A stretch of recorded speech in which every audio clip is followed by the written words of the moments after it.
Assalamualaikum warahmatullahi wabarakatuh. Alhamdulillahirabbil alamin. Alhamdulillahilladzi anzalal Qur'ana hudal linnasi wa bayyinatin minal huda wal furqan. Asyhadu an la ilaha illallah wa Muhammadan abduhu wa rasuluh. Allahumma shalli wa sallim wa barik ala Muhammad wa ala alihi wa sahbihi ajmain, amma ba'du. Alhamdulillahirabbil alamin. Sedulur KB, alhamdulillah kita berjumpa kembali di petang hari Rabu, tanggal 9 Muharram, bertepatan dengan 24 Juni 2026, bersama Radio LSK. Demikian pula jamaah Majelis Taklim Sunan Kalijaga. Saya Ustadz Suparno dari Dewan Dakwah Islamiyah Indonesia Kota Cirebon. Mari kita sharing dalam rangka mengenal Islam dari awal. Para pemirsa yang dimuliakan Allah, bagian yang ke-18 2 pekan yang lalu akan kami review kembali mungkin untuk lebih menambah wawasan, menambah hal-hal yang di dalamnya perlu kita revisi dan seterusnya.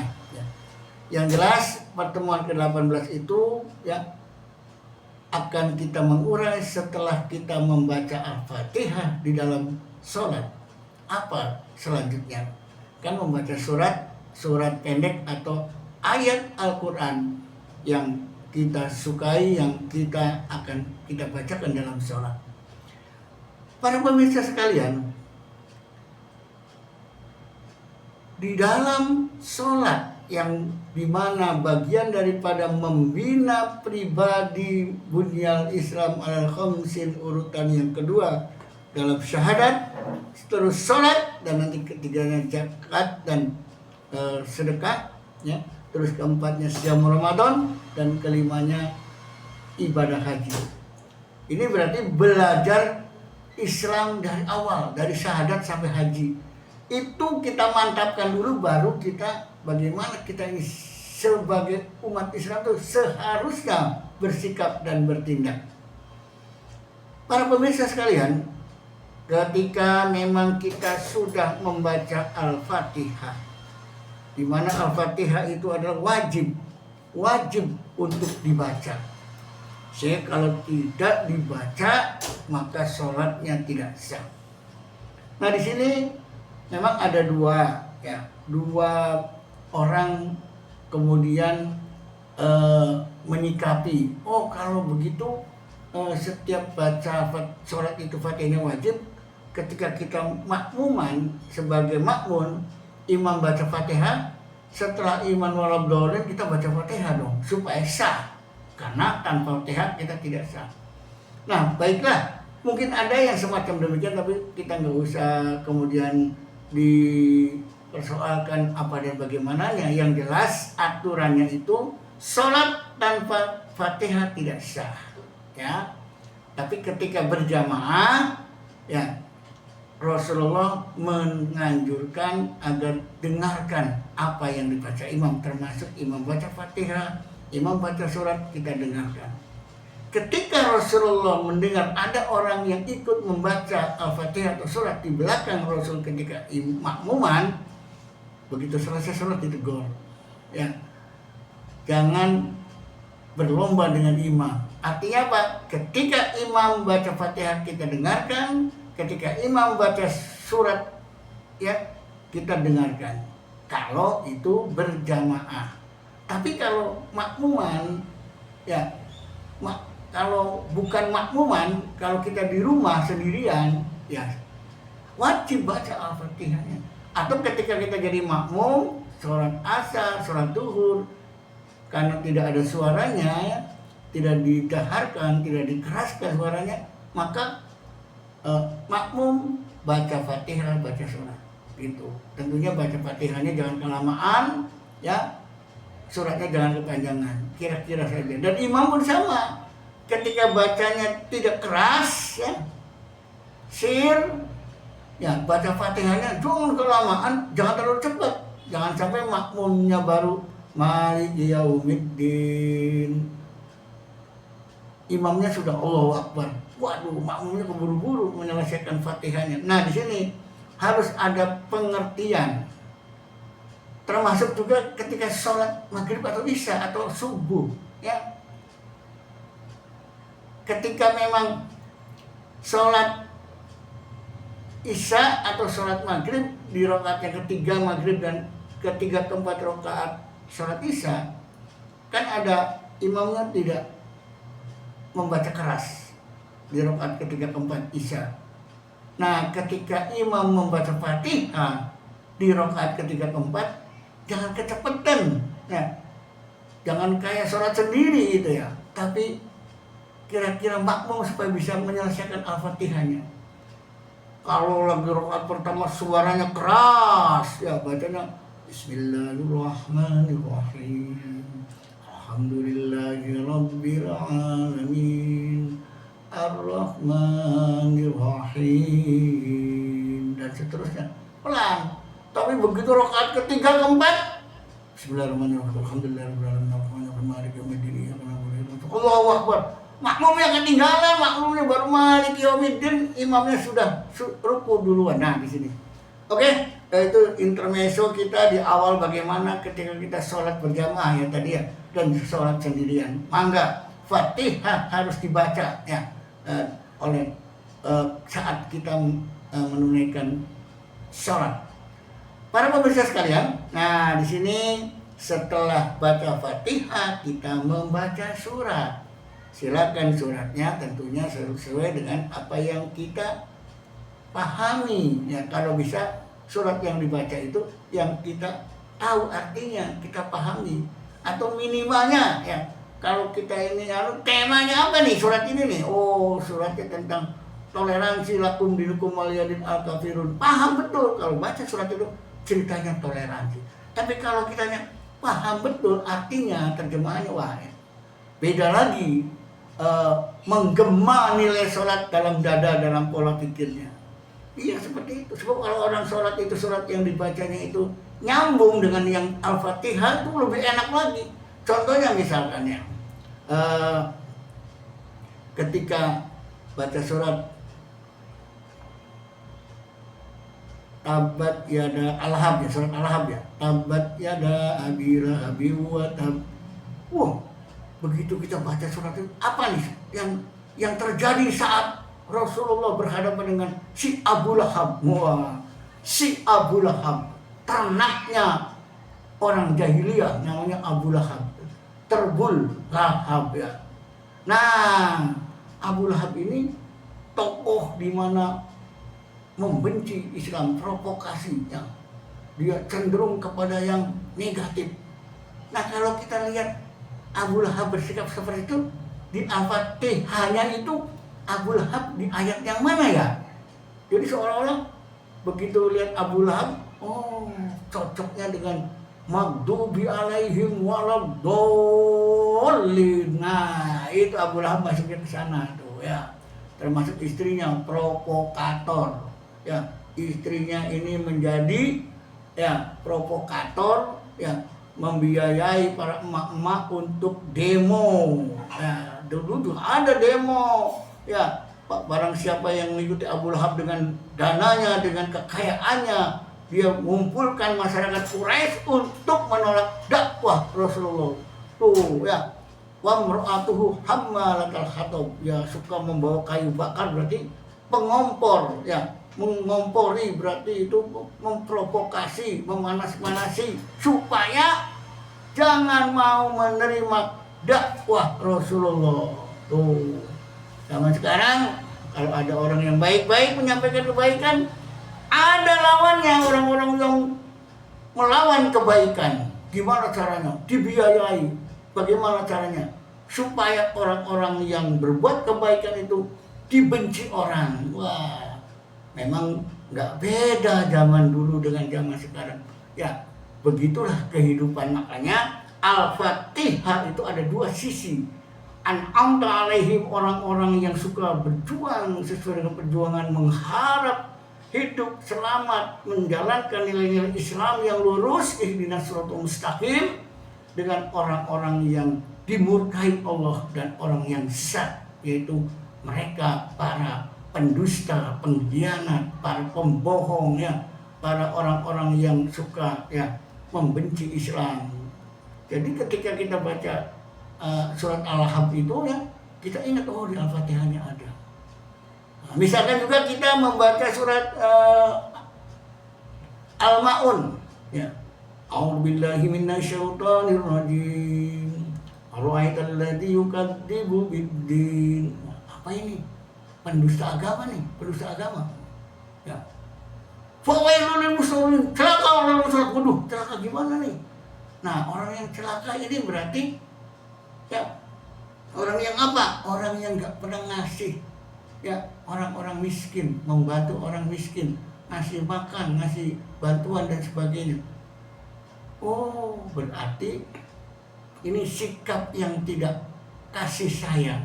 Surat awal, yaitu basmalah Ar-Rahman Ar-Rahim, ya. Berarti apa? Berarti itu ketika kita membaca surat Al-Ahzab, ingat, oh, kalau orang celaka sholatnya itu orang yang medit, yang nggak mau berbuat baik, menolong orang dan seterusnya. Disinilah berarti sikapnya.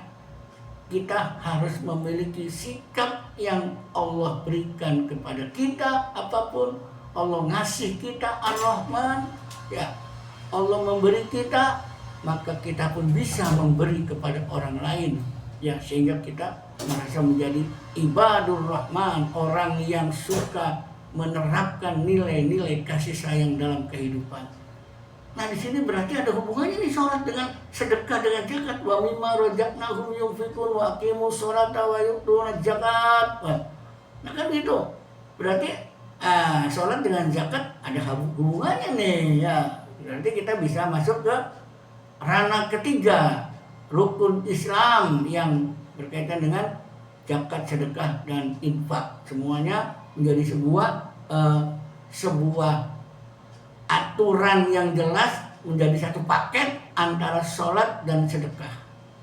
Buktinya, orang-orang yang celaka masuk ke dalam neraka wail adalah orang-orang yang apa? Orang-orang yang tidak mau berbuat berbelas kasih kepada sesama orang yang membutuhkan dan perlu dibantu. Inilah luar biasanya, ya. Mengapa kita belajar Islam dari awal, mantapkan syahadat kita, keyakinan kita, keimanan kita, kemudian realisasikan keimanan itu bagaimana dalam beribadah taat, yaitu menunaikan sholat, ya. Jadi setelah syahadat, sholatnya, sholatnya mampu meningkatkan kualitas iman, mi'rajul mu'minin.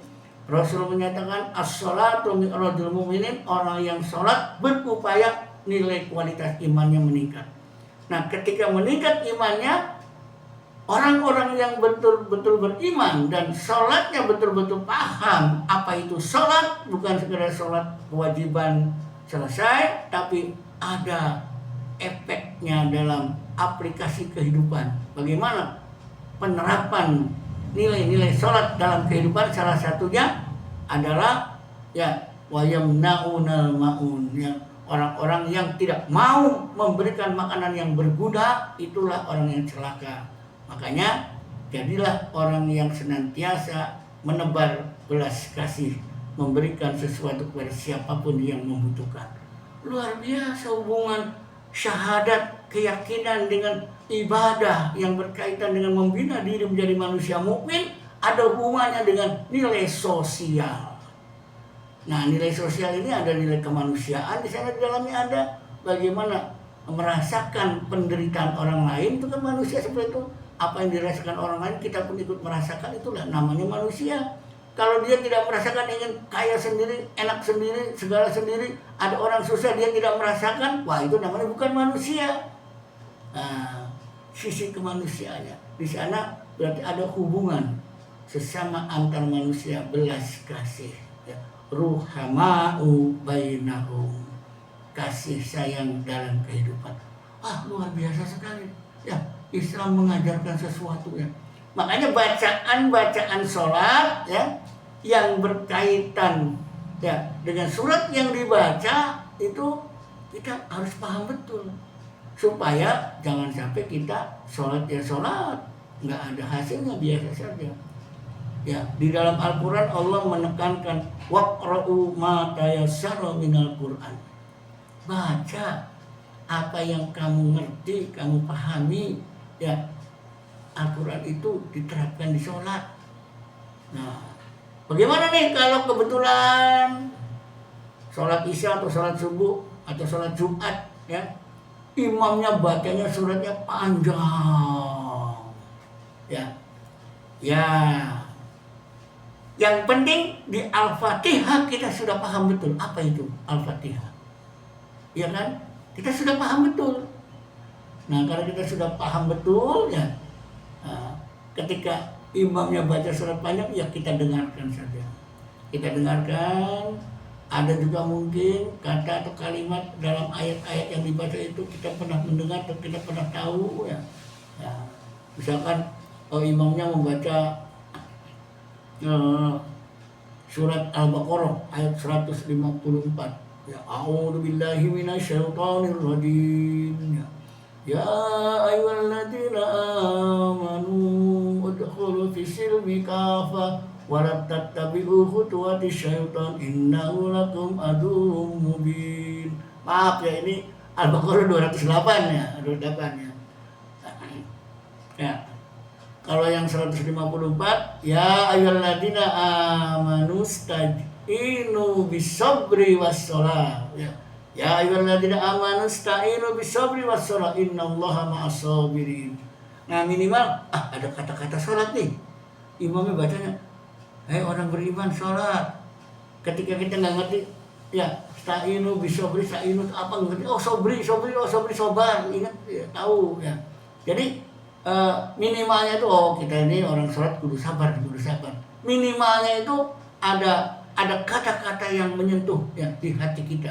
Syukur dihafal ya dan tahu artinya sehingga kita ini menjadi orang yang mantep, enak begitu selesai sholat tuh enak tuh.